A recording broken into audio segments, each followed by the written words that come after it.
Bonjour bien-aimés dans le Seigneur, nous sommes arrivés à un nouveau jour, jeudi ce matin, et nous voulons partager la parole en lisant Jean chapitre 2. 3 jours après, il y eut des choses à Cana en Galilée. La mère de Jésus étant là, et Jésus fut aussi invité aux noces avec ses disciples. Le vin ayant manqué, la mère de Jésus leur dit, « Ils n'ont plus de vin. » Il lui dit, « Ils n'ont plus de vin. » Jésus lui répondit, « Femme, qu'y a-t-il entre toi et moi? Mon heure n'est pas encore venue. » Sa mère dit au serviteur, « Faites ce qu'il vous dira. » Or, il y avait là 6 vases de pierre destinés aux purifications des Juifs et contenant chacun 2 ou 3 mesures. Jésus leur dit, « Remplissez d'eau ces vases. » Et ils les remplirent jusqu'au bord. « Puisez maintenant. » Il dit, « Portez-en à l'ordonnateur du repas. » Et ils en portèrent. Quand l'ordonnateur du repas eut goûté l'eau changée en vin, ne sachant d'où venait ce vin, tandis que les serviteurs qui avaient puisé l'eau le savaient bien, il appela l'époux. Et il lui dit, « Tout homme sert d'abord le bon vin, puis le moins bon après qu'on s'est enivré. Toi, tu as gardé le bon vin jusqu'à présent. » Tel fut à Cana, en Galilée, le premier des miracles que Jésus fit. Il manifesta sa gloire et ses disciples crurent en lui. Après cela, il manifesta sa gloire et ses disciples crurent en lui.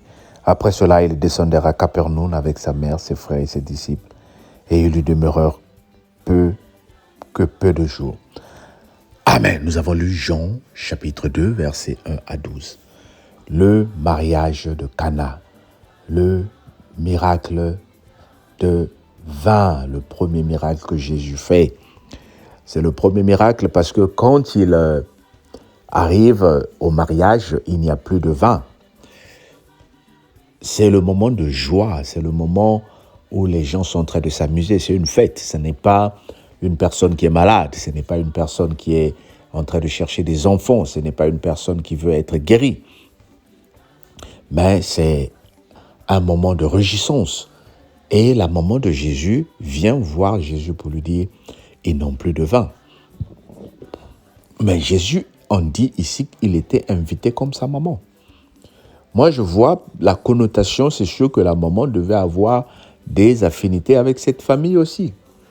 Peut-être c'est la cuisine ou les cousins de maman ou quelque chose comme ça. Qu'à cela ne tienne, mais maman vient voir Jésus. Parce qu'elle a porté le Seigneur pendant 9 mois. Elle savait la visitation du Seigneur par les anges. Elle savait le mystère promis par Dieu. Elle savait que son fils était un homme extraordinaire qui pouvait réaliser un miracle. Mais Jésus répond insolemment, entre guillemets, à sa maman, « Femme, qu'y a-t-il entre toi et moi ? Mon heure n'est pas encore arrivée. » Ce que je regarde ici quand Jésus sort de cette parole, sa mère ne répond même pas. Elle va dire aux disciples, « Faites ce qu'il vous dira. » Elle va dire aux gens qui étaient là, « Faites ce qu'il vous dira. » La foi dans la déception. Quand tu vas voir un homme de Dieu, il te sort une parole qui te blesse. Tu vas voir un serviteur de Dieu, il te porte une parole que tu n'attends pas. Au lieu de te fâcher, au lieu de le bloquer sur ton téléphone, au lieu de quitter cette cellule pour aller chercher ailleurs, tu redis non, je veux faire ce qu'il va me dire. Bien-aimés, vous savez, parfois Dieu nous met à l'épreuve en voyant notre fidélité, en voyant notre patience. Aujourd'hui, nombreux d'entre nous passons à côté de la grâce. Parce que là, si Marie, la mère de Jésus, avait été découragée par ces paroles, elle allait partir et n'allait pas voir ce miracle. Mais elle est restée fidèle au principe. Elle dit, bien qu'il a mal parlé, je reste là, je sais que c'est mon fils, mais je sais qu'il est Dieu. Certains d'entre nous prenons des décisions très vite de nous bloquer les hommes de Dieu. Nous prenons des décisions très vite de quitter nos églises. Nous prenons des décisions très vite Parce qu'il y a eu une contradiction. Et nous tournons, nous recommençons à zéro. Alors, ne se comportant comme ça, nous ne savons pas que nous sommes en train de faire fouiller la grâce de Dieu qui est en nous. Bien-aimés, ce que j'aime ici, Marie dit à ses disciples, Marie dit aux autres, aux disciples de Jésus et aux autres, faites ce qu'il vous dira. Oh bien-aimés, fais ce que la parole de Dieu te dit à travers l'homme de Dieu. Si moi je te dis cette année c'est l'année de la productivité, ce n'est pas parce que j'ai envie de m'amuser. Commence à voir que c'est l'année de la productivité. Parce que la Bible dit ce que nous descendons sur terre, ce que nous déclarons sur terre est déclaré dans les cieux. Si je te dis c'est une année de la productivité, commence à la voir comme l'année de la productivité. Si à l'église on t'a dit c'est une année de miracle, prends-le comme année de miracle et commence à vivre la productivité. Commence à voir l'aspect positif de tout ce qu'on te déclare.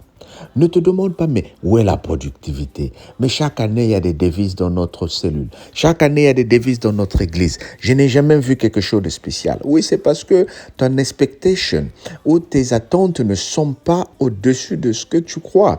Bien aimé, il faut commencer à voir grand. Il faut commencer à aspirer à la positivité. Si tu restes seulement dans l'état où tu te trouvais il y a 10 ans, où tu disais que je suis une femme nulle, mais tu seras nulle. I'm telling you, je viens te dire cela en fonction de mon exemple. Je suis dans la vie professionnelle un motivateur, un encadreur qui donne aux gens la possibilité de découvrir les talents qu'ils ont pour les mettre en pratique. Si tu penses que tu es né d'une famille de diabétiques et qu'il y a le diabète qui tourne chez vous, bientôt le diabète va t'attaquer. Si tu penses que dans votre famille, il n'y a que les AVC et que bientôt les AVC tournent, maman avait l'AVC, moi aussi, ça va t'arriver, bien-aimé. Mais si tu commences à dire ce qui est arrivé dans le passé, dans notre famille, il y avait la malédiction, il y avait des personnes qui ne se mariaient pas, mais parce que moi je suis en Jésus, je vais vivre le nouveau. Grâce à moi, ces liens-là vont être brisés. Grâce à moi, nous allons vivre la vérité. Grâce à moi, nous allons vivre l'avancement de la famille. Bien-aimé, tu vas le vivre. Nous aimons confesser le mal. Nous sommes amoureux du mal. Nous sommes amoureux de la négativité.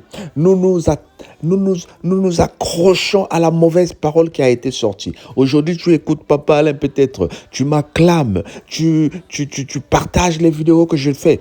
Il suffit que je dise un jour une parole qui va te décourager pour que tu me bloques. Pour que tu ne m'écoutes plus. Pour que tu cherches une autre cellule. Ce n'est pas comme ça, bien-aimé. Ici, Marie est en train de supporter la Vierge Marie dit, ici, la maman de Jésus dit, oui, il a mal parlé, mais faites ce qu'il vous dira. Faites ce qu'il vous dira. En tant qu'humain, par exemple, Jésus n'était pas comme toi et moi. Lui, il était Dieu. Mais nous, en tant qu'humains, il y a des fautes que nous allons faire. Mais quand cela va arriver, dis seulement, la grâce de Dieu qui est avec... Oh, maman Suzanne, sois bénie. Que le Seigneur t'accorde la grâce que tu attends dans ta vie. Le Seigneur m'envoie ce soir dire des belles paroles sur ta vie. Que le Seigneur te voie la vie professionnelle, qu'il commence à ouvrir les écluses du ciel. Tu es en train de penser à Abidjan. Tu es en train d'investir pour le projet d'Abidjan. Tu es en train d'utiliser ton argent pour supporter cette mission. Que le Seigneur qui t'a donné ces idées-là te surprenne au nom de Jésus.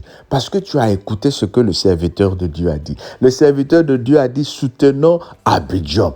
Il y en a qui se disent, mais attends, pourquoi je veux le faire? Moi-même, j'ai mes problèmes. Pourquoi je veux le... Mais voilà pourquoi tes problèmes seront toujours là. Jésus dit aux disciples, vous avez toujours les pauvres avec vous. C'est sûr qu'il y en a qui sont en train de dire, nous avons assez de problèmes au Congo. Pourquoi nous n'utilisons pas l'argent pour aller aider les orphelinats au Congo. Nous avons des problèmes en Europe ici. Pourquoi ne pas utiliser notre argent pour préparer la retraite de Londres? Pourquoi on doit donner à la cellule pour aller à Abidjan? Est-ce que l'Abidjan, c'est notre pays? Oh bien-aimé, tu te trompes. Quand Dieu envoie un message, c'est pour te faire voir la gloire. Moi, je suis en train de voir une gloire qui est en train de descendre dans cette mission. Je suis en train de voir des connexions qui sont en train de s'établir. Je suis en train de voir des liens qui sont en train de s'établir. Je suis en train de voir les relations qui vont s'établir. Je suis en train de voir la productivité. Je suis en train de voir des femmes qui vont commencer à avoir des relations en Abidjan pour créer des business. Mais toi, tu es en train de voir, moi, je suis congolais, je vais m'attacher au Congo. Qu'est-ce qu'il y a à se dire? Lorsque Marie Magdala prend son parfum pour mettre sur les pieds de Jésus, Judas, envoûté, dit « Pourquoi on ne prend pas cet argent, vendre ce parfum pour donner aux pauvres ?» Jésus lui dit « Vous avez toujours des pauvres. Pourquoi utilisons-nous toujours les pauvres pour mentir Dieu ?» Il y a quelqu'un aujourd'hui qui pouvait dire « Je vais prendre 5 livres pour donner à la cellule de prière, pour qu'on aille à Abidjan, pour qu'on achète une chaise, qu'une personne va s'asseoir pendant des années pour prier, bien-aimé. » Toi, tu penses que le Dieu qui est en haut est injuste pour déclencher ton miracle. Je viens prêcher aujourd'hui, même si tu n'aimes pas qu'on prêche de l'argent. Je viens te parler de l'argent. Aujourd'hui, tu es limité financièrement. C'est parce que tu n'investis pas dans l'œuvre de Dieu. Tu penses qu'à payer tes factures, tu les auras toute l'année, tu les auras toujours. Bien-aimé, commence à voir grand, commence à ouvrir tes yeux, investis dans l'évangélisation, investis si le Seigneur te met à cœur. Prends de ton argent, va investir, soutiens l'œuvre de Dieu. Si toi tu ne voyages pas pour aller à Abidjan, soutiens au moins ceux qui vont à Abidjan. La cellule de prière, nous devons faire quelque chose. Le vin est fini, mais Dieu est en train de produire le nouveau vin. Moi, je veux que lorsqu'on arrive à Abidjan, que s'il y a le vin qui était fini, s'il y a la grâce qui était finie, grâce à tes 2 € que tu vas prendre pour donner à la cellule de prière à la gloire de Dieu, pour acheter les chaises à Abidjan, le Dieu de victoire dira oui. Je veux me souvenir de cette femme. Je veux me souvenir de ce monsieur. Bien-aimé, si tu veux vivre la productivité, commence à bouger tes finances. Bonga moi mbongo mukoko. Tula musamwa nzambe, zwa-moi quelque chose, tiens na likamo na nzambe, kolobaka kaka te amen, amen, amen. Ne dis pas seulement amen, amen, amen. Commence à voir la grâce de Dieu. Il y a combien d'années depuis que tu travailles? Combien des hôtels tu as construits? Combien d'entreprises tu as construit? Va voir les étrangers, va voir les païens, comment ils sont en train d'investir dans les charités, comment ils sont en train d'investir dans les orphelinats. Voilà pourquoi le Seigneur les bénit, même s'ils ne vont pas à l'église. Mais toi et moi, c'est les jeunes prières. Et quand nous recevons l'argent, nous fuyons. Quand nous recevons l'argent, nous partons acheter nos choses. Quand nous recevons l'argent, nous prenons des vacances pour aller au Mexique. Et l'œuvre de Dieu, nous négligeons. Jésus est en train de dire, je veux faire un miracle dans ta vie. Mais je te prêche la parole de Dieu pour te dire, vois grand, bien-aimé. Vois grand. Dans la productivité, il faut que tu investisses. Dans la productivité, il faut que tu fasses quelque chose. Alors je t'invite. Si tu ne savais pas, je t'invite. Je ne prêche pas l'argent, mais ce matin, le Seigneur me met cela à cœur. Je suis en train d'être révolté pour voir la pauvreté dans l'église parce que les gens n'ont pas compris. La pauvreté dans la cellule, parce que les gens n'ont pas compris. Je t'invite, bien-aimé, toi qui m'écoutes. Envoie-nous un message, laisse un commentaire. Nous partons à Abidjan le 4 au 9 avril 2023. Cherche 2 €. Je te dis, bon, nous allons mettre 5 €. Donne seulement 5 €. Mettons ça ensemble. On va acheter des chaises à Abidjan pour que les gens s'assoient et que ces gens commencent à prier. C'est-à-dire la chaise que la personne va acheter. On va dire c'est la chaise de Papa Kingand, c'est la chaise de Maman Kingand. Si le Seigneur n'agit pas, alors nous prions un Dieu injuste. Que le Seigneur te bénisse.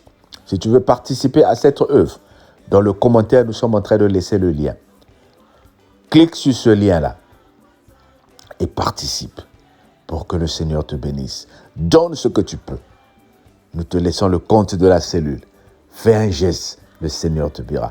Va dans le compte, va dans les commentaires de ce message, tu verras le lien qui va t'amener au compte de la cellule. Ce n'est pas pour nourrir Papa Alain, mais c'est pour l'œuvre de Dieu. Que le Seigneur te bénisse et qu'il te surprenne au nom de Jésus.